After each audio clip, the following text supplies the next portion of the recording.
Welcome to the first ever episode of History and Coffee and Quarantine. So I figured with everything going on, a good history topic to talk about would be the fucking 1918 H1N1 influenza epidemic, better known as the Spanish flu. Now, it got the Spanish flu name. It's actually an interesting story. Hey, boo. Fortunately, cats don't get the flu.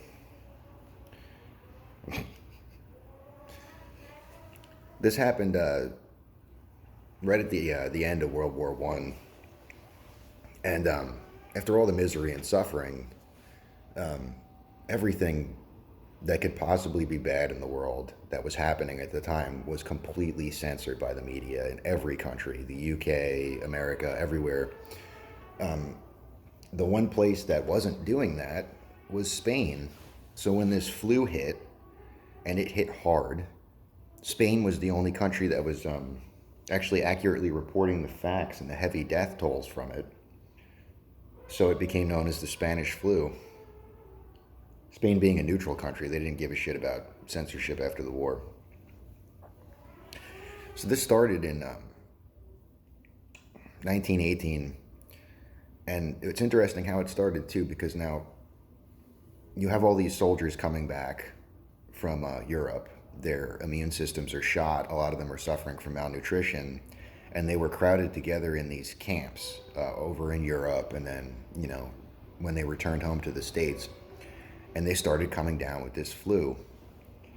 Now, what's interesting is the H1N1 strain of flu that caused this wasn't any deadlier than any normal flu.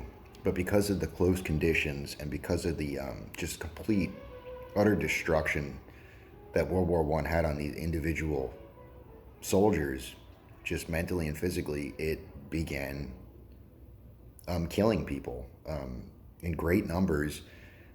They still don't know exactly what the death toll was because, again, of the heavy censorship, but it's estimated to be anywhere between 50 and 100 million. Something like a quarter of the population became infected by this. And of course, there's a lot of things, obviously the crowding because of World War One of the soldiers and civilians, the complete and total destruction of the infrastructure of Europe in its entirety, as well as the United States, because we sent a lot of doctors and medical professionals over there to the war that did not come back. Now, of course, the other thing too now is we're seeing this currently with our epidemic is the propaganda and everything's fine and we're open for business shit. They did that back then too in the States and almost wiped out all of Philadelphia. They decided that they were going to pretend like this wasn't happening, and they had they held all their normal parades and everything, and people got sick, people died. The cities that shut down and closed movie theaters and things like that, they did a lot better.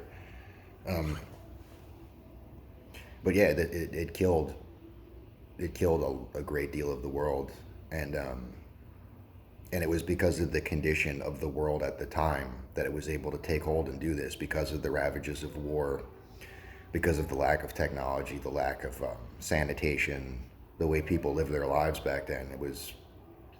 Everything came together for this to happen perfectly the way it did.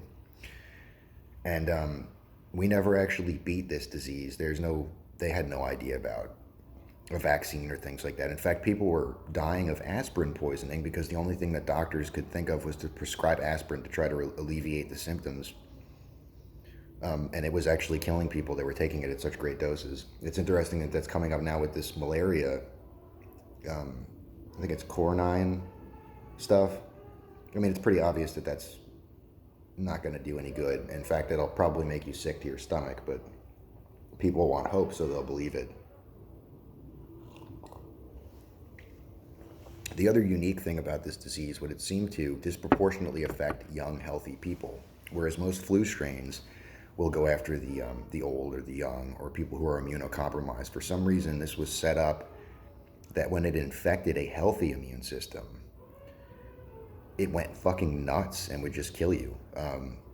The majority of the deaths were between 20 and 40, which is very, very unique to any flu.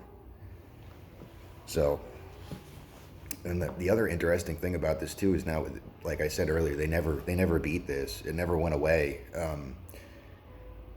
What happened was is the virus killed itself because it killed off everyone in the population that was susceptible to it. So it had no place to grow and it just died. The people that survived either had natural immunities or had developed immunities to it, and that was it.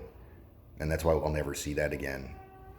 So it's interesting to think about that. I mean, today we can think and have hope and, possibly come up with a vaccine. And, we have all these great social distancing, whatever bullshit that the government is talking about.